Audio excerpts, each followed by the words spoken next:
हम टिकट करके दे दें, बस की, प्लेन की, ट्रेन की, स्पेशल फ्लाइट दे देते हैं, चलिए जाइए, क्यों नहीं जाती?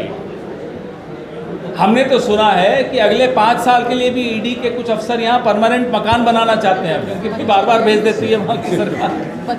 लेकिन मैं ये जानना चाह रहा था कि घोषणा जारी किया आपने, अडानी की सरकार बनेगी, अडानी के हाथ में जाएगा, आपकी सरकार बनेगी तो क्या अडानी को बैन करेंगे या आप लोग? हमारी सरकार ने जो किया है वो लेखा जोखा आपके सामने है। हम किसान, आदिवासी, दलित, शोषित, मध्यम वर्ग, छोटे व्यापार, छोटे उद्योग, इन सबका स्थान रखते हैं अपने दिल में और अपने राज्यों में। सबका स्थान है, इसका मतलब ये नहीं किसी भी उन्हीं का स्थान, ये थोड़े हो, न्याय संगत बात होती है।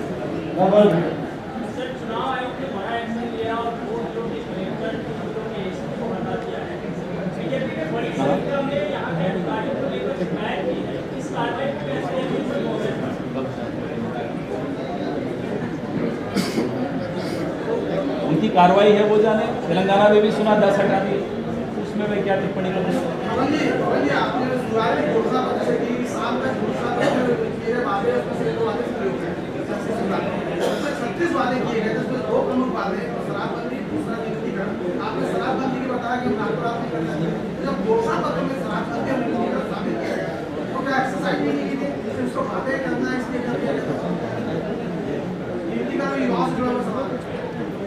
देखिए, वो भी प्रक्रिया है, कुछ का नियमितीकरण हो गया, कुछ बचा है। 27% वेतन भी बढ़ा दिया, चली क्या गई, आ रही है।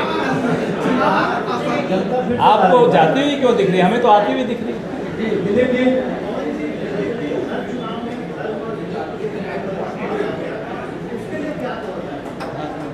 देखिए साहब, कोई आज से थोड़ा ही कर रहे हैं। जब इनका नाम कुछ और था, हिंदू महासभा नाम था, तब से कर रहे हैं। जब हमारे और आपके पूर्वज देश को आज़ाद कराने की बात करते थे, तब भी ये हिंदू मुसलमान करते थे। फिर बने ये जनसंघ, फिर भी यही काम करते रहे। राग इनका नहीं बदला, यही राग चलता रहा।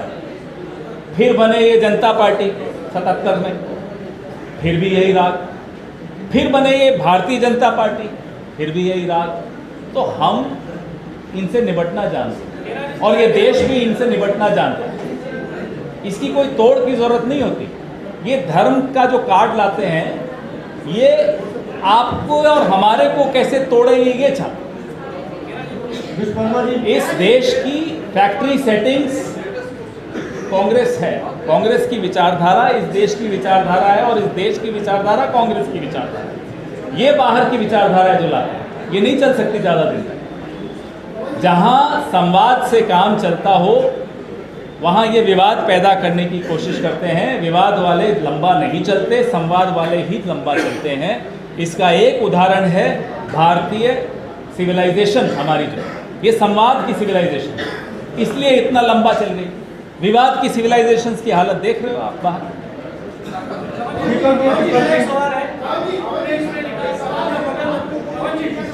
एक एक करके मैं आपसे भी सुन लूँगा।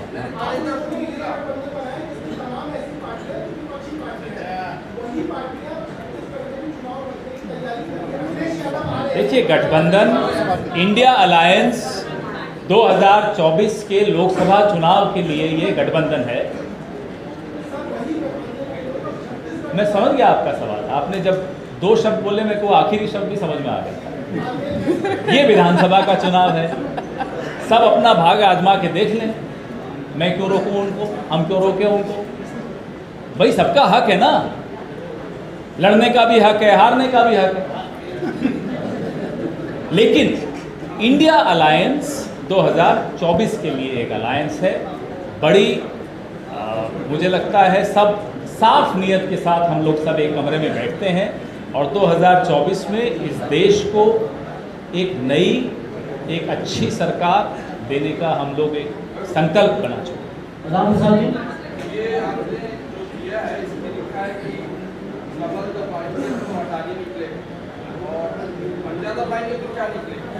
पंजा दबाएंगे तो राहत निकलेगी, हर वर्ग के लिए राहत निकलेगी।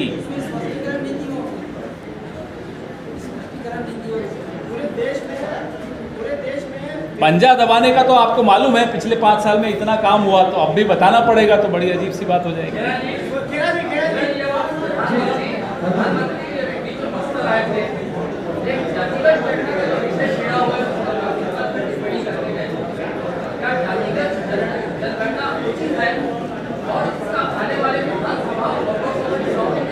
He said that नहीं, उनको क्या आपत्ति है, जरा हम उनसे जानना चाहते हैं, जातिगत जनगणना से उनको आपत्ति क्या है पहले। अगर हमें मालूम ही नहीं होगा कि कौन से वर्ग के कितने लोग हैं तो नीति निर्धारण कैसे होगा? कोई ऐसा डॉक्टर मिला आपको जो कहेगा साहब नहीं मेरे को एक्सरे से आपत्ति है? क्यों है साहब? आपको मालूम कैसे पड़ेगा कि प्लास्टर कहाँ बांधना है, राहत क्या देनी है, दवाई कौन सी देनी है, इलाज क्या होना है? तो ये बात हमें नहीं समझ में आती कि जाति जनगणना से इतना घबराए हुए क्यों हैं। जिस दिन अप्रैल में कोलार में कर्नाटक में राहुल जी ने सबसे पहले जाति जनगणना की बात की, तब से प्रधानमंत्री को सुना 18 की जगह 20-20 घंटे जागने लगते हैं।